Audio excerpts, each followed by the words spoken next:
Cette année, pour la rentrée, Philippe, étudiant en kinésithérapie, va devoir emprunter 20 000 € à sa banque.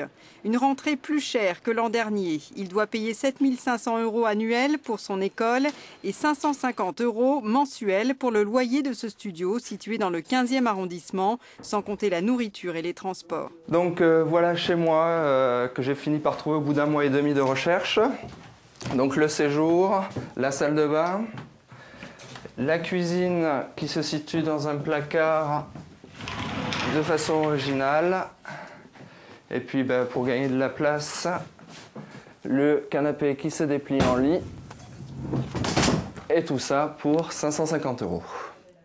Le logement absorbe l'essentiel des revenus de ce provincial venu de Pau pour faire ses études dans la capitale.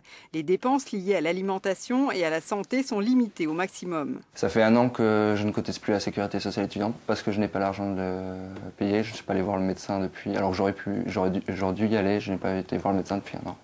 Et la nourriture, on supprime les repas, on mange des pâtes et on fait un repas par jour. La hausse des loyers, ajoutée à celle du gaz et celle des frais d'inscription des facultés, pénalise tous les étudiants franciliens. La rentrée sera plus dure en Île-de-France qu'en province, avec une augmentation de plus de 4 % à Paris. Le budget d'un étudiant à Paris pour le mois de septembre, cette année en 2009, il est de plus de 3 000 €.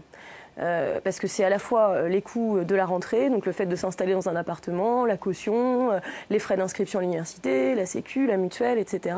Et puis les frais d'un mois classique qui est aussi le mois de septembre, donc avec un loyer, des courses à faire, il faut manger, etc.